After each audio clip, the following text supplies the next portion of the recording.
Pernah nggak sih kalian tiba-tiba kepikiran kayak, kira-kira nanti kalau misalkan aku udah nggak ada, kira-kira siapa ya yang bakal datang ke pemakamanku nanti? Atau pemikiran semacam, kalau misalkan aku nggak ada di dunia ini, atau aku sudah meninggal gitu ya, apakah orang-orang yang ada di sekitarku itu akan ngerasa kehilangan aku? Aku pernah, bahkan cukup sering memiliki pemikiran yang seperti itu tadi. Dan itulah alasan kenapa aku beli buku ini. Kelihatan nggak? Kelihatan kan?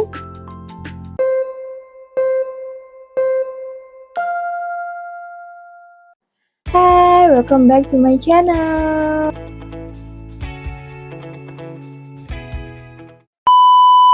Ya, mohon maaf, aku kayaknya udah hampir 3 bulan ya nggak bikin video panjang dan upload di channel YouTube ini.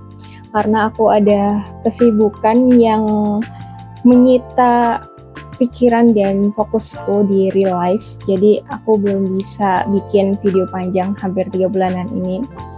Terus mau ya buat kalian yang baru pertama kali lihat videoku ini, salam kenal, aku Ilma dan selamat datang di channel YouTube aku. Kali ini aku mau review buku yang bikin aku mikir, yaitu buku ini. Coba kalian perhatikan baik-baik, dari judulnya aja udah agak mencekam ya. Siapa yang datang ke pemakamanku saat aku mati nanti. Ini buku terjemahan Korea yang aku beli di tahun 2022. Sebenarnya aku udah selesai baca sih setelah buku ini mendarat di rumahku, aku langsung baca, tapi karena aku suka aja sama buku ini, jadi aku baca ulang lagi dan aku pengen review buku ini ke kalian. Jadi langsung aja yuk. Jadi aku pertama kali tahu buku ini itu gara-gara postingan akun sosial medianya mojok.com, mojok.id, ya pokoknya penerbit Mojok lah ya. Waktu itu di tahun 2021, 2022 lah. Waktu pas aku baca judulnya, siapa yang datang ke pemakamanku saat aku mati nanti, itu udah aku langsung kayak ngena banget. Apalagi di tahun itu, aku lagi sering-seringnya nih mikir kayak down banget lah.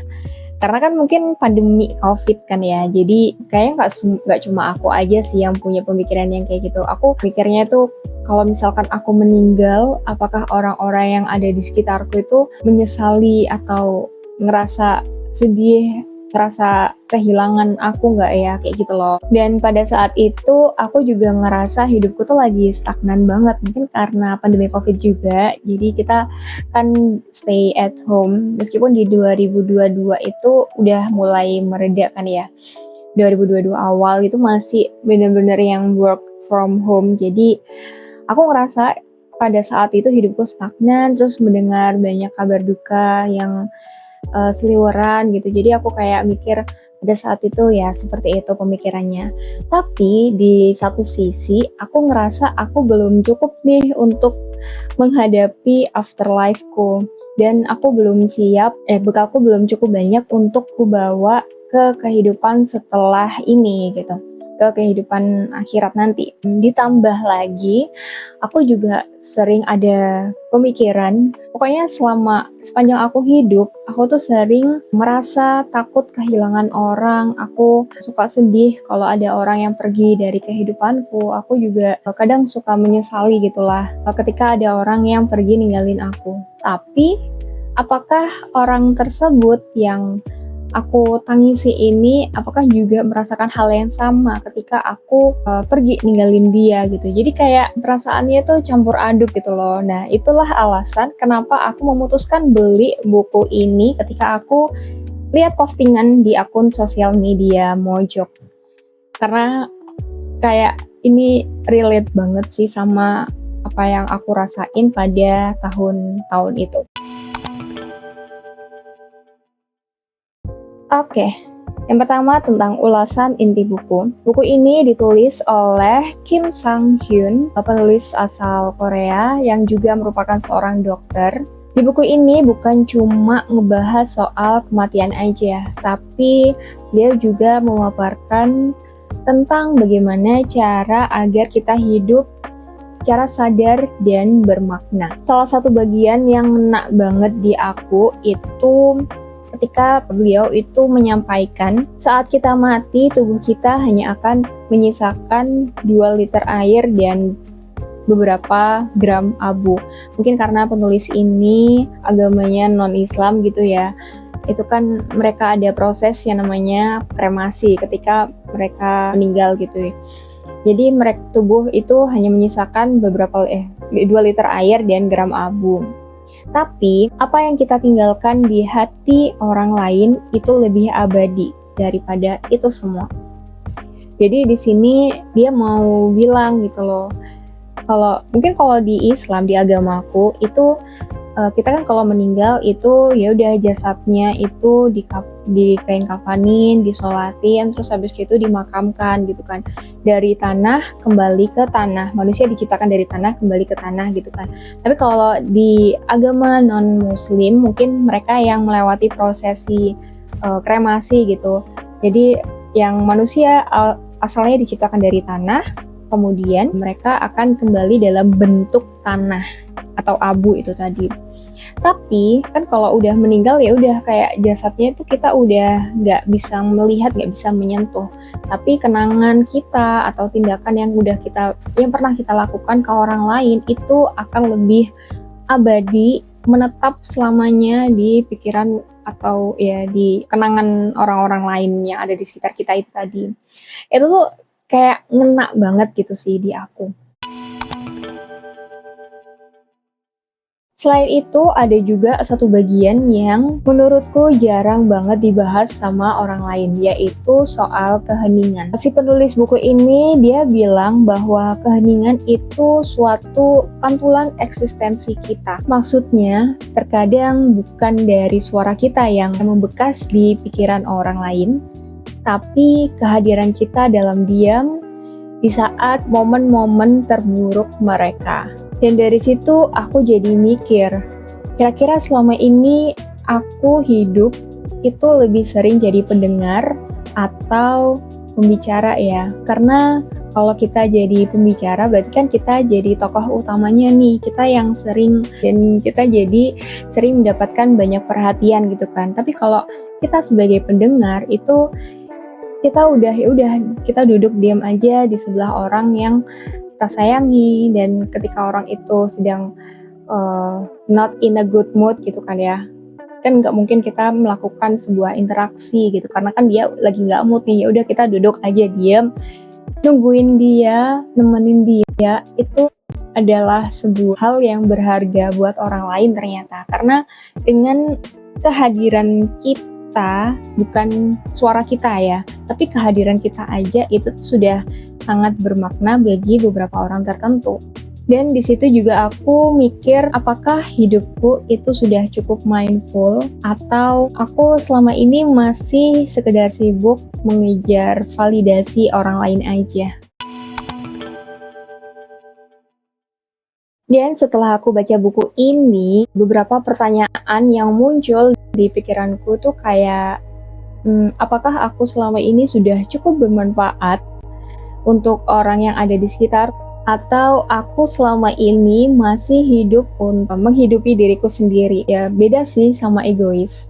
Kalau egois kan bener-bener yang kayak fokusnya ke diri sendiri gitu. Tapi kalau aku rasain itu, apakah aku selama ini aku masih belum bisa menularkan kebaikan ke orang lain, belum bermanfaat ke orang yang ada di sekitarku, atau aku cuma masih sebatas menghidupi hidupku sendiri gitu. Apalagi aku tuh sering banget diliputi perasaan impostor syndrome, ngerasa nggak cukup, ngerasa gagal, ngerasa kenapa sih semua hal yang aku pengenin itu nggak berjalan dengan lancar dan baik sesuai apa yang aku rencanakan. Dan ironisnya, di saat aku lagi sibuk-sibuknya nih mencari tujuan hidupku, lagi sibuk-sibuknya menata hidup lebih bermakna, justru support system pertamaku yang ada di kehidupanku, yaitu ayahku, lebih dulu meninggalkan kita semua. Dan khususnya buatku pribadi ya.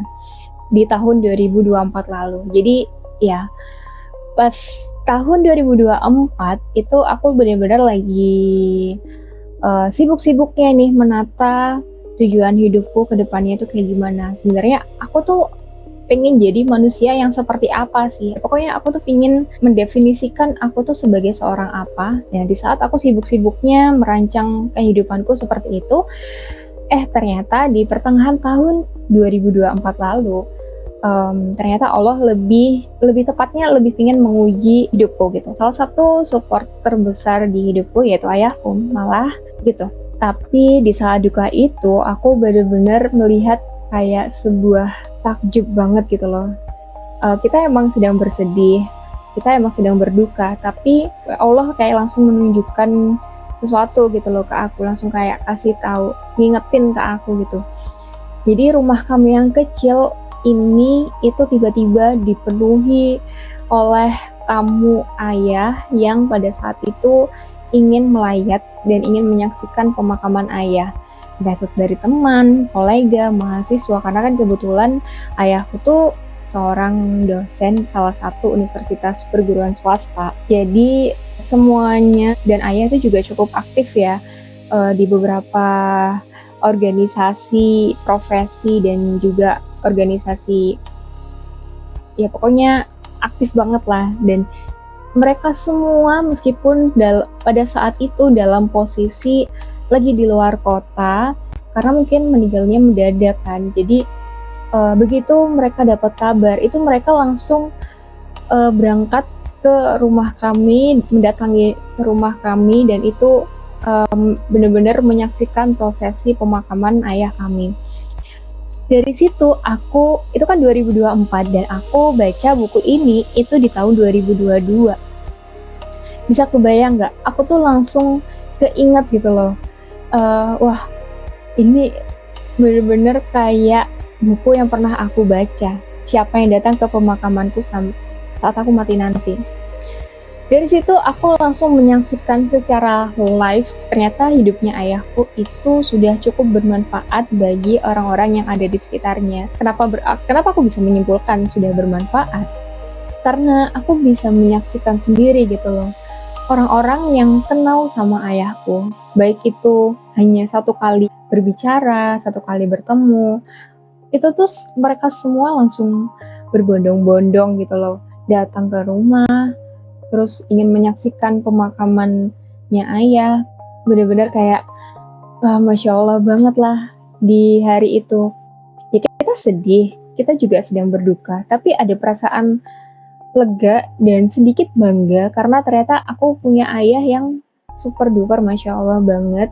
Hidupnya itu sangat bermanfaat bagi orang-orang yang ada di sekitar. Dan aku jadi sadar, ayahku mungkin bukanlah seorang pejabat, bukan seorang anggota legislatif, dan dia juga nggak yang terkenal banget. Namanya dia juga nggak yang sering disebut di berita TV nasional, nggak trending juga, nggak viral, bukan siapa-siapa lah pokoknya.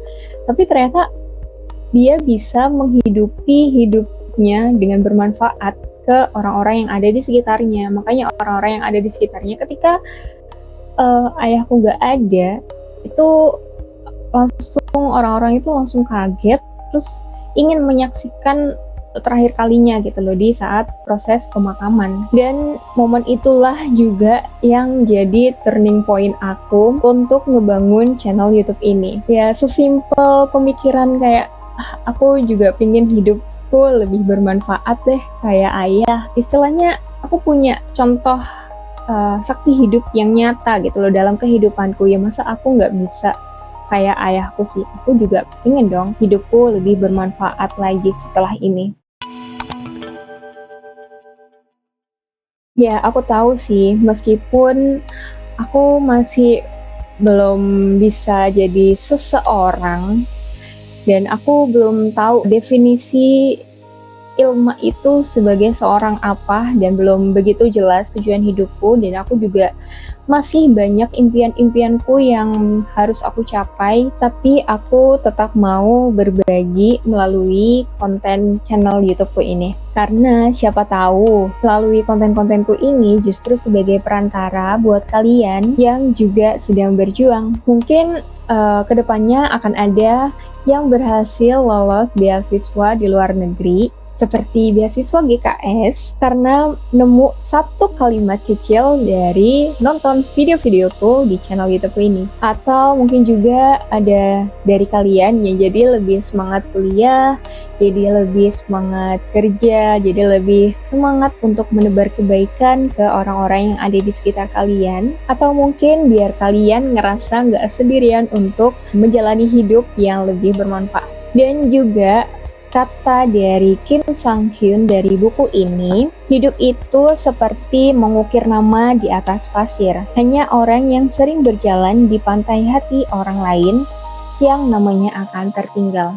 Bagus banget gak sih quotes-nya? Jadi hidup itu benar-benar kayak kita tuh nulis nama kita di atas pasir. Kan kalau kita nulis nama di atas pasir, begitu ada ombak datang, ya udah nama kita akan terlupakan gitu aja. Tapi kalau misalkan kita sering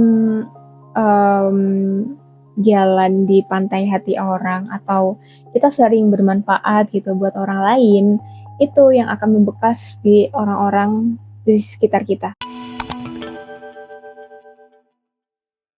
So, kamu bisa kok jadi cahaya untuk orang yang ada di sekitar kamu, bahkan di saat kamu sendiri masih belajar untuk menjadi terang. Itu satu poin yang aku dapetin dari setelah baca buku ini.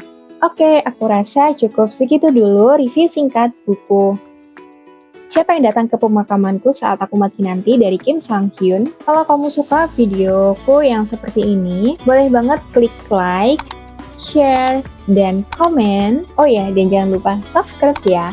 Dan kalau kamu punya buku yang bisa nyelamatin kamu dari hari-hari gelap, tulis dong di kolom komentar. Siapa tahu aku bisa baca juga bukunya. See you on the next video.